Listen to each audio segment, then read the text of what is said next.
Rather than lads, welcome back to Cossy's Arsenal podcast. My name is Cossy. Good morning, good afternoon, good evening, wherever you are in all parts of the world. It's time to talk about Gabriel Jesus, and that is what we're going to do in this video.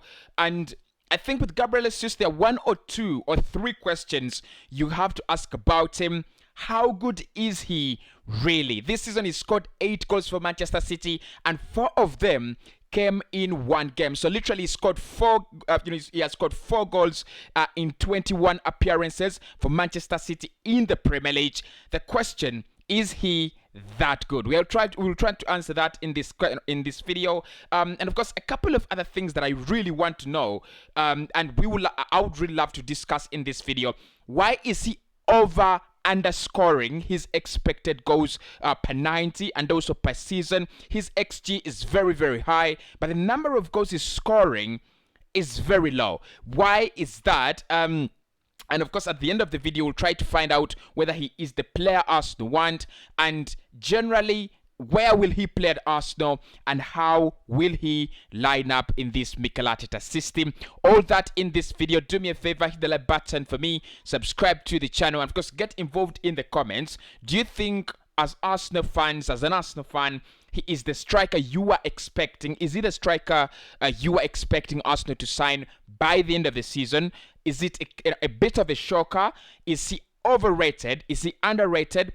Do you think Arsenal should have gone for a player, probably Darwin Núñez or a Victor Osimhen, rather than Gabriel Jesus? Let me know in the comments below. Now, the first thing to talk about, Gabriel Jesus, is where he plays and where he wants to play, and it's one of the reasons why he's leaving Manchester City this season. If you look at his statistics this season, they've been absolutely, I think, underwhelming for me. 28 games, 8 goals and 8 assists for a striker. That is absolutely underwhelming. But of course, you've got to answer the question: does he play in the preferred position he wants to play in? Is he given that role as a striker by Pep Guardiola? And the answer to that is absolutely no. Now, if you look at the statistics as positioned by the transfer market around here, they'll show you that he's played only 20 as a center forward. He's played only 22 games this campaign. Played 15 games as a right winger and played 2 games as a left winger. As a center forward, in 22 appearances, he has scored 9 goals, like you can see on the on this website, on transfer market, and he has scored only 3 goals and assisted 7 times as a right winger. So one of the reasons he's asking to leave Manchester City as soon as possible is saying that he wants to be playing as a center forward. He wants to play in that central forward role, and predominantly at Manchester City, it is not that consistent. And of course, we can agree with that. At the beginning of the season, when we played them, when we played Manchester City, he played as a right winger, and in many games, Pep Guardiola has deployed him as a right winger. Of course, with Pep Guardiola, he always is always changing his formation. Phil Foden plays as a 9. And then in the other games, Grealish has been playing as a false 9 as well. Gabriel Jesus at times is played as a center forward, but it then is forced to play as a false 9. But that doesn't really take away the fact that, yes, he's not been playing as a center forward, but he's got the chances. So the question is, if you played him as a center forward, can he really become the kind of striker that he really thinks is he wants to become, or the kind of striker the world feels he's gonna be? Now, some of the advantages of having a player like Gabriel Jesus, like you can see on this tactical board, you can play him in a couple of positions. Right here, you can play him as your number 9, and he's gonna work well. You can play him as a false 9 here.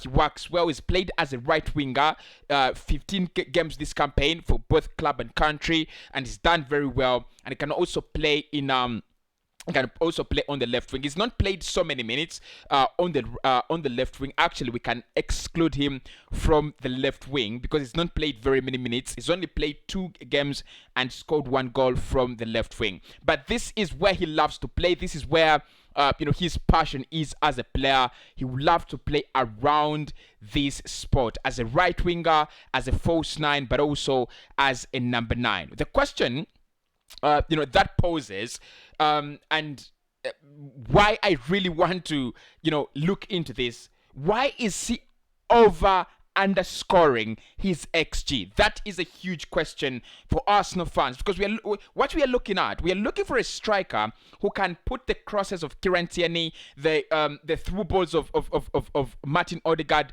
to use and to effective use. So for a player who is underscoring massively, underscoring his XG, is he the striker we need? Now, according to FBref, this is what the statistics they've put out on Gabriel this campaign. You can look at it there. Number of expected goals in the Premier League. Number of expected goals is 10.1. Number of expected non-penalty goals, 9.4. And number of expected assists per season is 5.4. Now, when it comes to number of expected assists this season, he's massively done well, because his expected numbers were 5.4, and he provided 8 assists. So when it comes to assisting, when it comes to helping other players get into goal scoring positions and score, he's done very well. But every season, and this is look, I had a couple of Chelsea fans really saying we don't need him near our club, we don't need him at Chelsea Football Club, because he's another Romelu Lukaku. He's a player who is massively underscoring his XG. Now, there could be a couple of reasons why a player underscores his XG. Number one, he's not taking the chances. He's not clinical enough. Is that the question? Is that the point with Gabriel Jesus? In my opinion, it could be. It could be one of the reasons, because look, this season, like we've looked at it, he's played 28 games for Manchester City and only scored 8 goals. And remember, 4 of the goals came in one game against Watford. So the rest of the 27 games, he has scored only 4 goals, similar to Alexander Lacazette. And the worst point there, lads, is that 27 games, 4 goals. That in those 27 appearances, you have a player whose XG is 10.1. He's expected to score at least 10.1 10.1 goals, 9.4 non-penalty goals, and he has scored only he's only scored 4 of that. So it is absolutely, it's absolutely alarming for me. There needs to be a question: why is he underscoring his XG? Now, the other reasons could be the fact that he's assisting more. He's occupying these spaces. He's making penalty entries, and he's occupying those spaces. But then, when it comes time to scoring, he's actually helping other players to score rather than score for himself, and that can be shown by the number of assists he's making. He's making per campaign. But then also you have to remember that he's played 22 games as a centre forward. He has only assisted 5 times as a centre forward. So that doesn't explain why he's underscoring his XG. And the other 7 assists that he has provided this campaign, they have come when he's playing as a right winger. So, of course, on the right wing, under Pep Guardiola's system, you expect a player to score coming in from the right wing. But as a right winger, 7 assists and 3 goals, that is pretty decent. But the numbers, the figures he's recording as a centre forward, they're not that promising. So there remains a question mark. Why is he underscoring his XG? Can Mikel Arteta find the reason as to why he's underscoring his XG, and can we find a solution to that? Now, the other key point I want to tackle in this video is where would he play and how he would play at Arsenal Football Club. And of course, there are a couple of positions, like I said at the beginning of the video, there are a couple of positions where you can deploy him and he's going to do very, very well for you. So first and foremost, you can play him as a number 9 among all the positions you can play him in. You can play him as a number 9. He played as a number 9 for Palmeiras before signing in for Manchester City, and he recorded a decent number of goals. And of course, we've also seen one of the positions he's playing in as a player is center forward. 22 games, 9 goals and 5 assists. So he's engaged himself in 14 in 14 goals in 22 appearances. Probably not really that bad. So you can play him as a number 9. You can play him as a center forward. A couple of advantages actually there if you played him as a center forward. One, Martin Odegaard is always looking for that ball. Odegaard is always looking to feed into that, feed in that ball, and we saw it with Edin Ketia in the last part of the season. Edin Ketia really brought out the best of Martin Odegaard, because Edia is always making these runs, always making these runs into the shoulder, off the shoulder, making those runs into the penalty area. Gabriel Jesus, if he comes into Arsenal, he can give us that and much more. So I think he just helps us bring out the best in players like Martin Odegaard. And also, if you brought in a player like Yuri Tillemans can also be is also going to be working as a left attacking central midfielder. So you have creativity from this area. You have creativity from this area from Martin Odegaard, but then you also have creativity from the likes of Bukayo Saka, who has created very many jerseys this season, and also from your left wing, where you have Gabriel Martinelli and also Kieran Tierney. So you have Martinelli in here. You have Kieran Tierney crossing in the balls all the time. So he would be that center of attraction. Probably not a fox in the box that Arsenal fans, especially me, or including me, but I think especially me, that we were looking for. I was not looking for a player like Gabriel Jesus. I was looking for a player like Romelu Lukaku. I was looking for a player like Lautaro Martinez. I was looking for a player that really has got a proven record of scoring goals. But even away from that, he gives us a lot of, he becomes our target man, rather than Alexander Lacazette, who has been operating predominantly in this area. And I think it has been hurting the team very, very much. Lacazette has been more of a provider, and you look at how we've been lining up. Saka very, very wide. Very, very wide.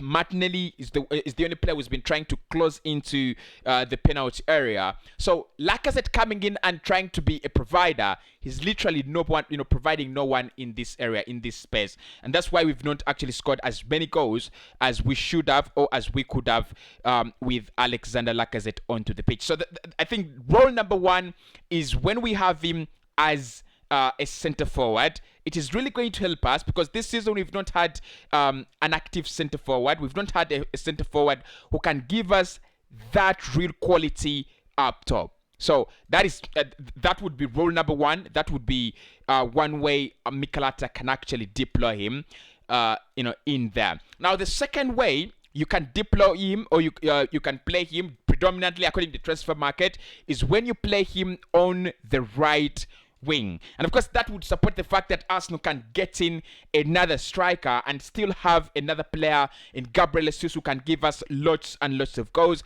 The good thing with him, unlike Saka and Gabriel Martinelli or wingers like Rafinha, he doesn't hold the width or length of the pitch in this manner, but he tries to come inside. So that means all the crosses that Kieran Tierney is going to be bringing in from this area can either be met by the striker, in this case who could be Edin Ketia, who could be Victor Osimhen, or whoever Arsenal decide to go for, and then Gabriel Jesus can also be part of the penalty area. He wants to operate as a striker, so that means you literally have 2 strikers, one coming in off the right, and then the other coming right from down through the middle. And then Martinelli, of course, we know he can be that very, very exciting, very, very, very exciting wide up the pitch.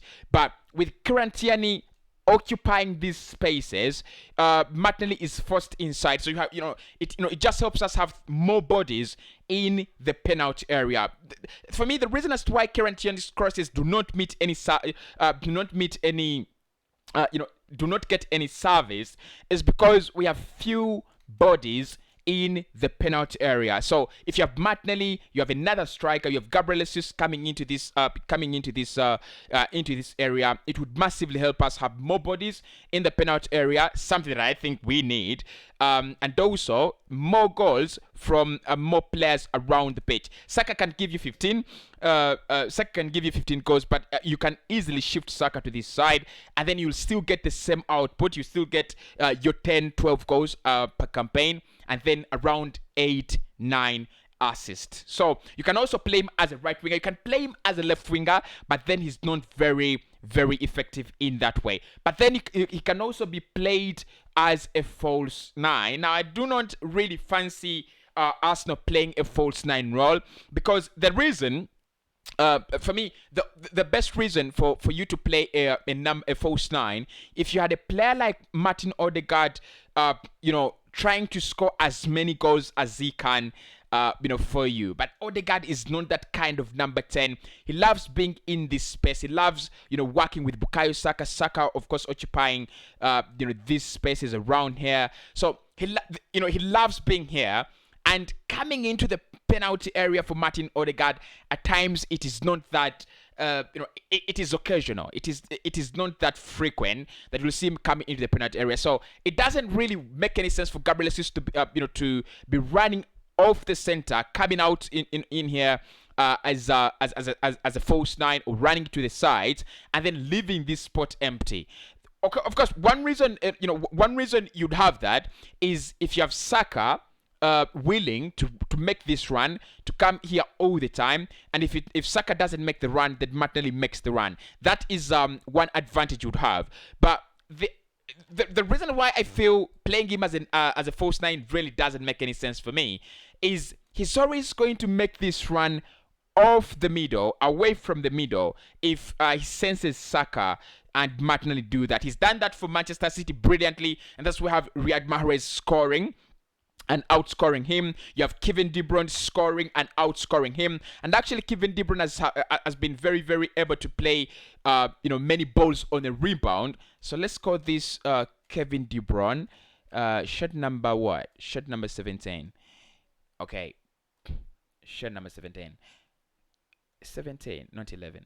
Right. So for me, the reason as to why De Bruyne has had a chance to score as many rebounds as possible is whenever the balls from balls from wide areas are coming in and they do not meet anyone and they are repelled, you always have Kevin De Bruyne lingering around this area here, and Gabriel Jesus is always going to give you that space, to shoot. And Kevin De Bruyne has been absolutely phenomenal in taking those chances and scoring from those positions. So I wouldn't really play him as a false 9. He doesn't want that. It's one of the reasons why he's leaving Manchester City. He wants to play as a centre forward. And this season, Arsenal have predominantly played in a 4-2-3-1 position. I think next season, we'll try to see more of what Mikel Arteta wants. Partey in a single pivot, Yuri Tillemans and Martin Odegaard around this area, Martinelli on the left, Saka on the right, and then Gabriel Jesus down through the middle. So that is how I would really want to play him, and that is how I think Mikel Arteta will actually try to play him. The question is he the striker Arsenal needed by the beginning of the season? That one is a difficult one. That one is a very, very tough question. Because he lacks the physicality, he lacks the physical ability, he lacks the area presence in the penalty area. That really doesn't answer the our question why Kieran Tierney's crosses do not meet any headers, and why our corner kicks do not actually make any sense, especially when you bring them up top. If you only have Gabriel Magalhaes who's going to meet them and score 4 goals out of in the whole campaign, it doesn't make any sense. So I thought Arsenal would go for a player very tall, very, very huge, try to battle out Premier League defenders. Mikel has decided against that. He's decided that he's going to play a striker who is rather technical than physical. So is he the striker we need?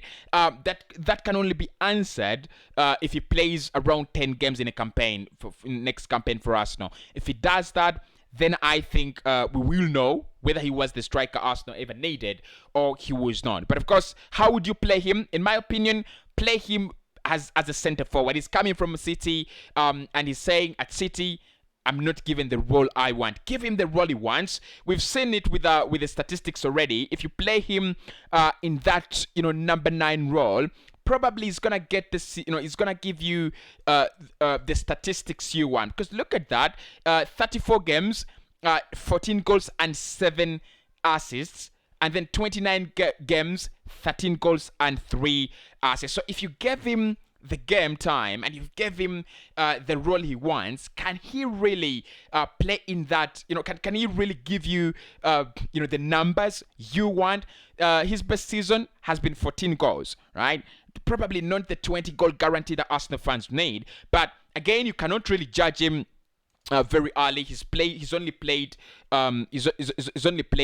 until 25, so his prime is only coming up: 25, 26, 27, 28, 29, and 30. Strikers these days go up to 35. So if he gets the service and he gets the preferred role he wants to play in as a striker, can he then outscore or even try to score goals as suggested by his expected number of goals, as suggested by his XG? But if he can't do that for me, then there is a real problem. There is a real problem. Let me know what your thoughts are on Gabriel Jesus. Quality player. He's played for Manchester City. He's played under Pep Guardiola. There is no question. He's a quality player. See you in the next one.